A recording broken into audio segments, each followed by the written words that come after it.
Kenichi led a quiet, balanced life, managing his work responsibilities and daily routines. One day while at work, he suddenly fainted after taking his medication and was rushed to the hospital. After being discharged, he returned home and resumed his usual routine. The next morning, he prepared his coffee, made lunch, and indulged in his favorite hobby, drawing, while watching television. However, his ordinary day took a dramatic turn when he was unexpectedly transported to a completely unfamiliar world while holding his tablet. Confused by his surroundings, Kenichi turned around, expecting to see someone he knew, but instead faced a skeletal warrior. Stunned, he struggled to compose himself and recalled a scene from a TV show, mimicking a move that activated a screen in front of him. To his surprise, the screen confirmed his transition to a new world and provided options for statistics and a virtual store.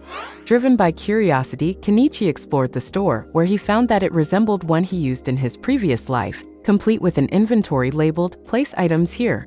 Testing the inventory system, Kenichi picked up some grass and placed it inside, successfully storing it. He then tested the trash feature, which worked perfectly. Thrilled by his new abilities but still confused, Kenichi realized he was hungry. Unfortunately, he lacked the money to buy food, so he decided to try selling the grass. It turned out to be worthless, so he shifted his focus to the skeletal warrior's belongings. After collecting and selling them, he earned 98,000 yen, which he used to purchase food. Grateful, he buried the skeleton respectfully. Equipped with a bicycle he purchased from the store, Kenichi set off to find a way to make a living in this strange world. As evening approached, he took a break and enjoyed a meal, feeling a rare sense of contentment.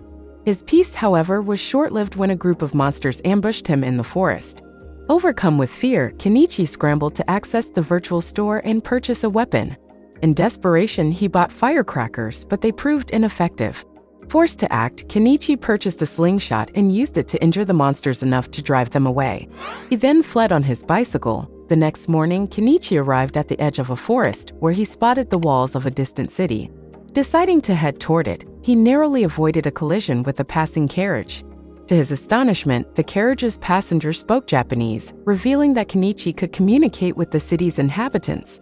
The man offered Kenichi a ride, reassuring him that he wouldn't charge a fare despite Kenichi not having money. As they traveled, Kenichi noticed a girl sitting quietly in the carriage, and the merchant, who introduced himself, inquired about Kenichi's unusual clothing and reason for visiting the city. Kenichi explained that he intended to engage in trade, though the merchant pointed out that he had no visible goods. Curious, the merchant asked if Kenichi possessed an inventory box. Before Kenichi could answer, the girl demonstrated her own inventory box, leaving him stunned. The journey continued, with Kenichi observing the unfamiliar sights and sounds of the city. Upon arrival, Kenichi helped the merchant unload his goods. The merchant expressed his gratitude, but Kenichi insisted that he owed thanks instead, as the merchant had shared valuable information about the city. As a gesture of appreciation, Kenichi offered the merchant a small bag of pepper. However, the merchant reacted with shock, explaining that the spice trade was tightly controlled by a powerful family and unauthorized trading of spices could lead to severe consequences. Realizing the potential danger, Kenichi quickly clarified that the pepper was a gift and not for sale. Despite this, the merchant refused to accept it without compensation, handing Kenichi a few coins in return. When Kenichi later sold the coins, he was astonished to discover that their value was equivalent to approximately 108,000 yen. A significant profit compared to the 950 yen he spent on the pepper in his virtual store. With this newfound wealth, Kenichi continued his exploration of the city and eventually came across an inn. After settling on a price for lodging, Kenichi realized he didn't know how to proceed with signing the contract. His unfamiliarity with local customs piqued the innkeeper's curiosity, and she asked why he had come to the city. Kenichi explained his intention to engage in trade. However, the innkeeper warned him that the merchant guild wouldn't register him unless he could demonstrate proficiency in reading, writing, and mathematics, confident in his skills. Kenichi assured her that he was well-versed in all three areas but admitted that he didn't know the local language. Intrigued, a waitress named Ilia decided to test Kenichi's mathematical abilities by posing a simple problem, which Kenichi solved effortlessly. Impressed, Ilia offered to help Kenichi learn the local language in exchange for a unique treat. Kenichi handed her some sweets, and Ilia, thrilled by the taste, remarked that such delicacies were unheard of in the kingdom of Kaden. She jokingly added that if nobles discovered these sweets, they would seize them. Kenichi dismissed the comment with a smile and suggested they begin the lesson immediately. As the lesson progressed, Kenichi quickly grasped the basics of the local language and arithmetic system, earning Ilia's admiration. Playfully, she teased that with his skills he would surely become a successful merchant, jokingly adding that she might need to work on becoming his lover. Kenichi laughed, pointing out that he was old enough to be her father. During their lesson, Ilia noticed a drawing Kenichi had made of her, which made her feel as though she were a noblewoman for the second time. The next day, Kenichi visited the Merchant Guild to complete his registration. He was shocked to learn that the registration fee was 1 silver coin, equivalent to 50,000 yen. Unable to pay the full amount up front, he opted for an installment plan. Once the registration was complete, the guild worker handed him a metal badge identifying him as a registered merchant and instructed him to display it prominently when trading. Kenichi then explored the city market, where he noticed that the prices of basic goods were much higher than what he was accustomed to in his previous world. A fruit vendor approached him, offering a variety of fruits, and Kenichi decided to purchase some to learn about local produce. Later, back at the inn, he gifted some of the fruit to Ilia, who was delighted and asked about his guild registration. Kenichi proudly showed her the badge, and she shared in his excitement. Exhausted from the day's events, Kenichi retired to his room that evening. The following morning, Kenichi began preparations for his trading setup. Using his skills, he crafted and arranged his display meticulously. Ilia, impressed by his woodworking abilities, observed his efforts curiously. While Kenichi was hanging towels and arranging items for sale, Ilia's attention was drawn to the clothespins he had crafted. She asked if they were part of his merchandise, and Kenichi listened as she explained that the clothespins commonly used in the city were fragile and broke easily. She expressed a desire to buy some from him. The next day, Kenichi set up shop beside a woman in the market. When he opened his storage box to display his goods, the woman was amazed, having never seen such a storage system before. Kenichi sold several clothespins to her and other customers, earning 15,000 yen by the end of the day, far exceeding his expectations. Later, an elegantly dressed man approached, interested in buying a knife. When Kenichi quoted a price, the man was taken aback but understood due to the knife's high quality. The man then asked if Kenichi had a larger knife. Kenichi found a sword that impressed the man, but when Kenichi revealed its price, 1 gold coin, the man was shocked. At that moment, a half-human, cat-like creature approached, sniffing Kenichi and making him uneasy. As the creature's behavior caused Kenichi to stumble backward, others of the same species appeared. The woman selling beside Kenichi explained that it was likely his first time encountering this race. After a brief exchange, Kenichi realized that the beast folk often struggled with calculations. When a group of them approached his stall to buy mats, Kenichi initially refused but later decided to add more mats to his inventory. Through these interactions, Kenichi learned more about the dynamics of this new world. He made a solid profit and began forming connections, all while grappling with the challenges and opportunities the strange world presented. Kenichi had a productive evening, purchasing lights and wiring to illuminate the area around his new home. By the end of the day, he decided to unwind with a bath at a nearby lake, but soon found himself plagued by relentless insect bites. Irritated and uncomfortable, he recalled a suggestion about a store selling anti-insect stones. The following day, Kenichi visited the shop and introduced himself as a fellow trader. The merchant, intrigued, asked to see Kenichi's goods and offered to buy them at a fair price. However, Kenichi clarified that he wasn't there to sell but to purchase an anti-insect stone. The merchant quoted a price of 3 silver coins, which Kenichi thought was too expensive. After some negotiation, he offered 2 oranges in exchange, and eventually, the merchant agreed to sell the stone for 2 silver coins. Grateful, Kenichi thanked him and left.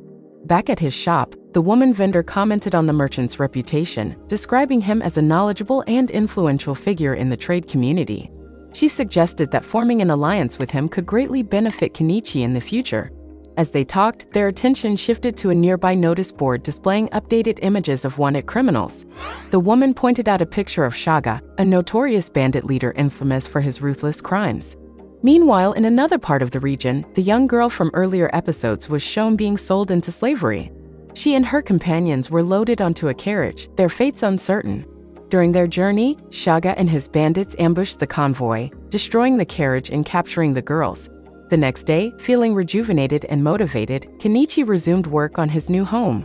Although he reflected on the substantial expenses he had incurred for tools and materials, he remained optimistic. His vision of a cozy cabin in the tranquil forest kept him focused and determined. and he was confident that all his efforts would pay off, bringing him closer to the peaceful life he had always dreamed of.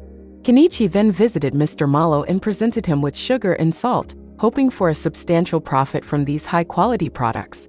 However, Mr. Malo informed him that the state held exclusive rights to sugar and salt, making it impossible for him to purchase them. This left Kenichi disappointed as he had expected significant earnings.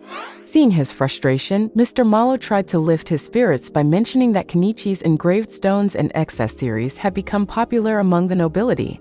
Encouraged, Kenichi promised to show more of his creations and unveiled a new collection that amazed both Mr. Malo and his daughter. He earned a remarkable profit of 15 gold coins from the sales. Feeling motivated, Kenichi returned to the site where he planned to build his house.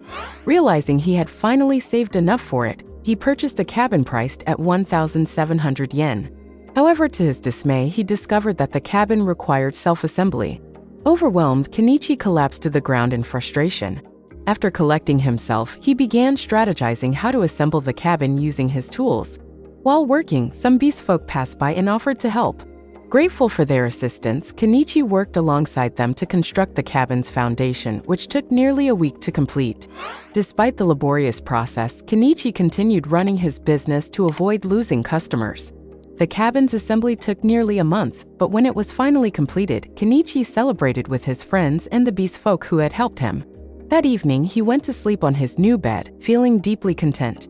However, his thoughts soon turned to the remaining challenges, such as installing electricity and painting the cabin. Determined to make his new home perfect, Kenichi built a fence around the cabin, organized the surrounding land, constructed a bathroom, installed a sink, and set up solar panels to generate electricity. At long last, he fulfilled his dream of taking a hot bath in this new world.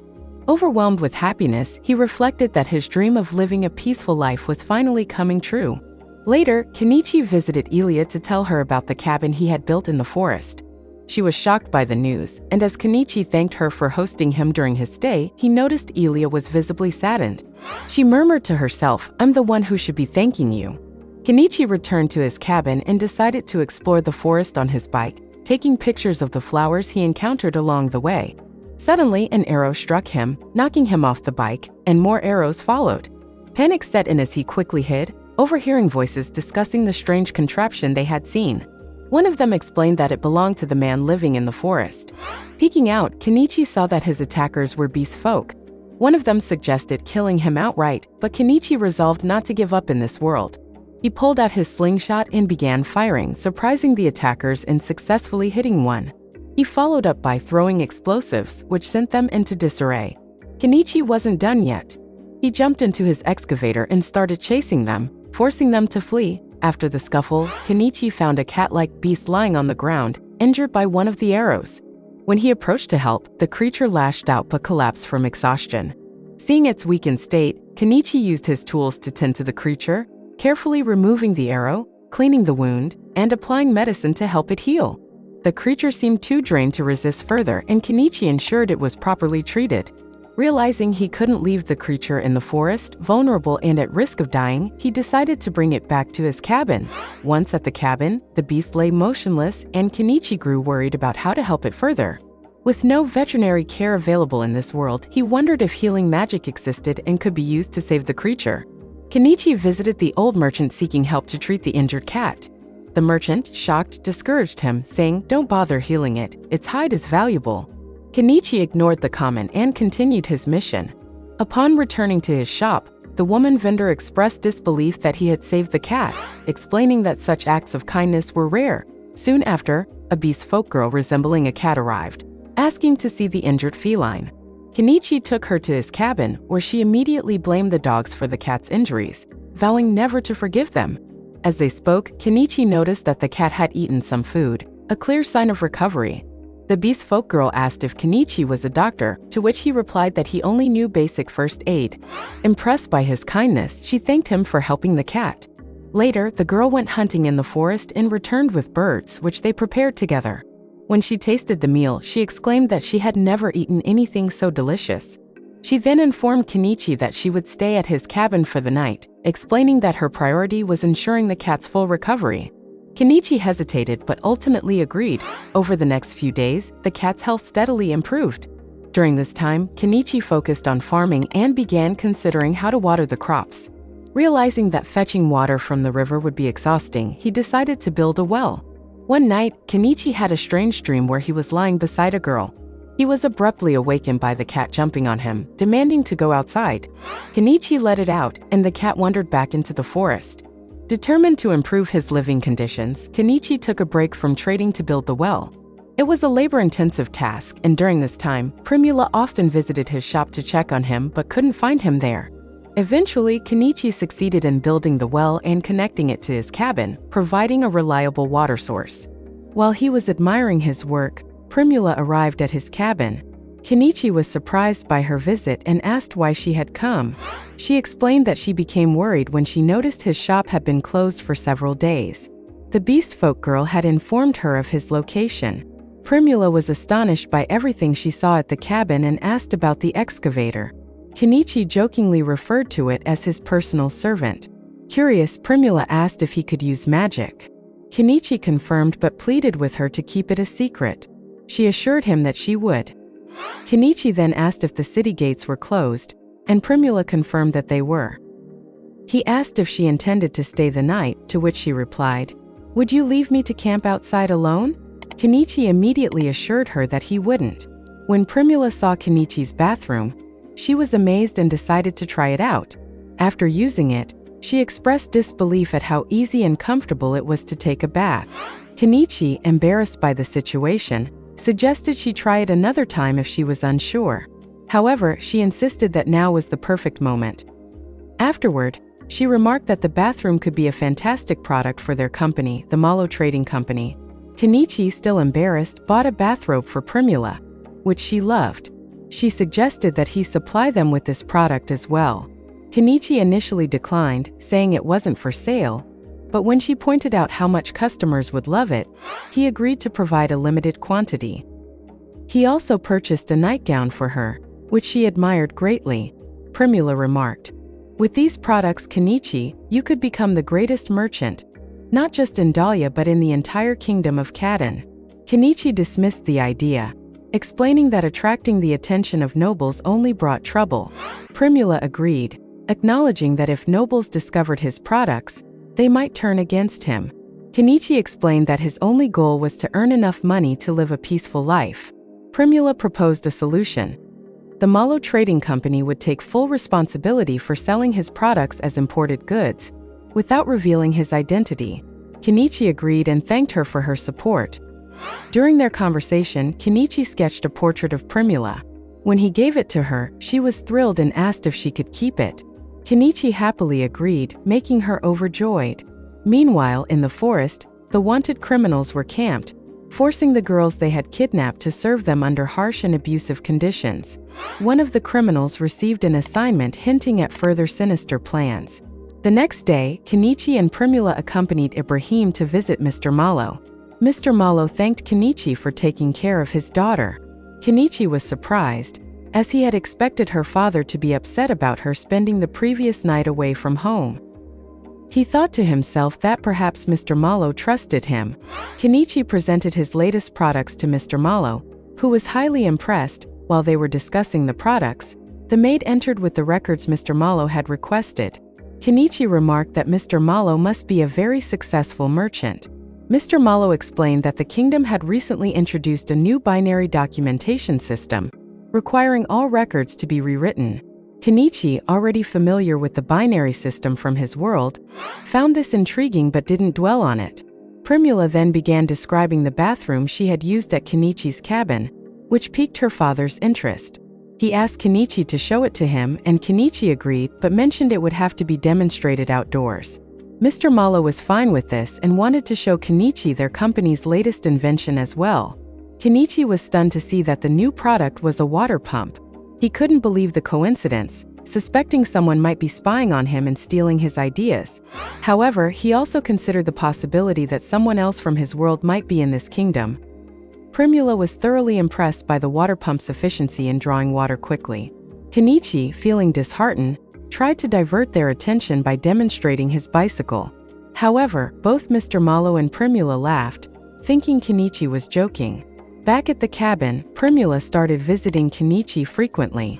One day, she informed him that she would be leaving on a month-long trade expedition. Kenichi advised her to stay home instead, but she dismissed the idea. Kenichi noticed how fond Primula seemed of him, and told her that someone as young as her shouldn't be interested in someone much older like himself. Primula insisted that she admired him deeply. Kenichi couldn't help but wonder what Mr. Malo would think if he found out. Primula reassured him that her father wouldn't mind, but Kenichi suggested postponing the matter for another time. That evening, they went to sleep. The next morning, Primula boarded a carriage and left for her trade journey. Kenichi stood in front of his house when the knight who had previously purchased a sword from him arrived. Kenichi asked why he had come, and the knight explained that he was investigating rumors about a man living in the forest. The knight then noticed the solar panels and asked Kenichi about them. Kenichi told him they were tied to his magic. Surprised, the knight asked if Kenichi could use magic. Kenichi requested that the knight keep his secret, and the knight agreed. However, in return, he asked Kenichi for a favor. Kenichi fulfilled the knight's request by giving him a special metal for crafting knives, as the knight had wanted another sword. However, Kenichi explained that he couldn't make another one. The knight admired the metal greatly, and although Kenichi noted that the material had been costly, he thought to himself that it was worth it if it ensured the knight's silence.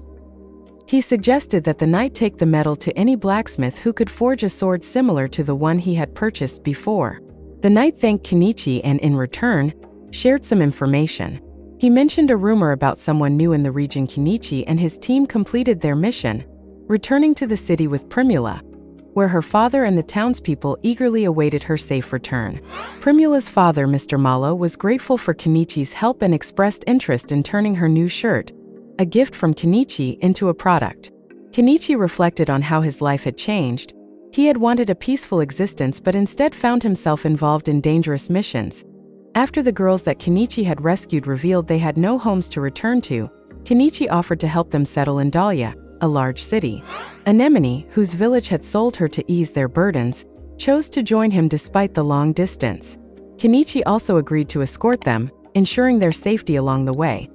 Upon returning to the guild, Kenichi faced the reality of his growing powers, including his unusually large inventory box. His old merchant friend warned him about the potential dangers if nobles learned of his abilities. Kenichi decided to keep them a secret, preparing for whatever might come next. The guild rewarded the group with 861 gold coins, and Kenichi divided the proceeds. However, a troubling encounter with a noble's men reminded him that trouble was never far behind.